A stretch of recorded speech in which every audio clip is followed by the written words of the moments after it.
Alrighty, so let's go through the conversion problem that we had and just look at the things that you have as an information and sort through what you actually need. So you're going to see that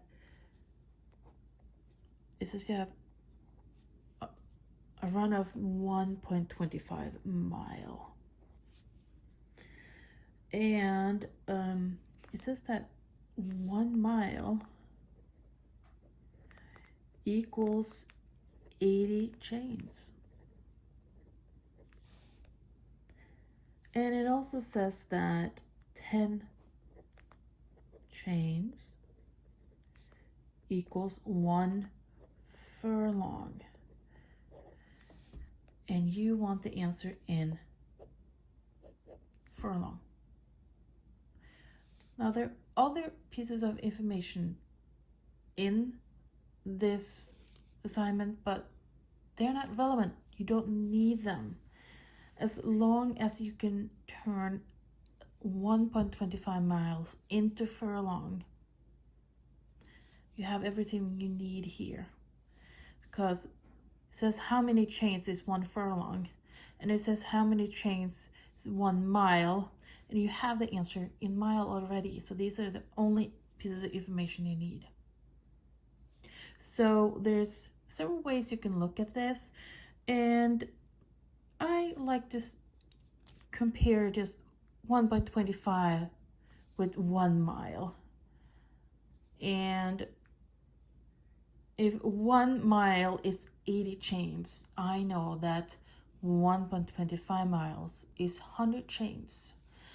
And the reason for that is I look at 1 mile and 1 mile.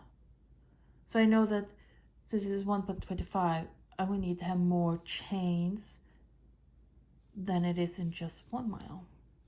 And I know that 0.25 is a quarter of the mile.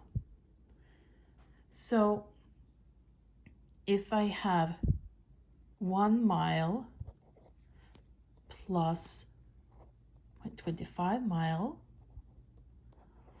it's the same as 1 and then quarter. So I can then look at my 1 mile here, which is 80 chains. Well, then I know that this will be 80 chains. And then I need to add the quarter. 80 divided by 4, because it's a quarter, is the same as 80 times a quarter is 20 chains.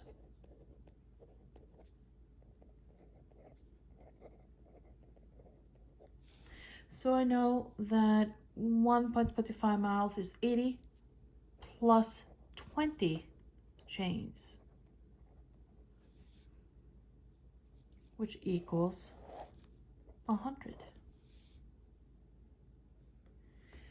100 chains, well, that equals 10 furlong, because 10 chains is 1 furlong. So if I have 100 divided by 10, because 10 chains is 1 furlong, because I don't want the answer in 100 chains, I want them in furlong.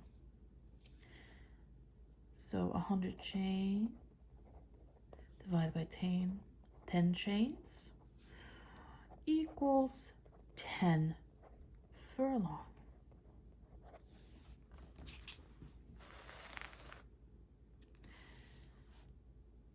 And we have the answer. There are other ways to go around this. You can, for example, just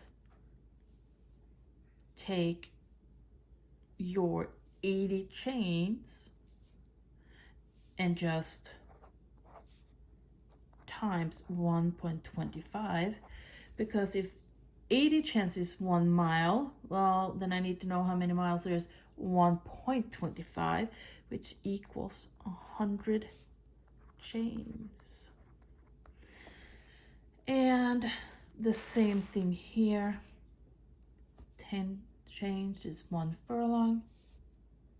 I have 100 chains, so again 100 divided by 10 equals 10 furlong. And I hope you noticed, always carry with you the units all the way down. Never skip putting in your units.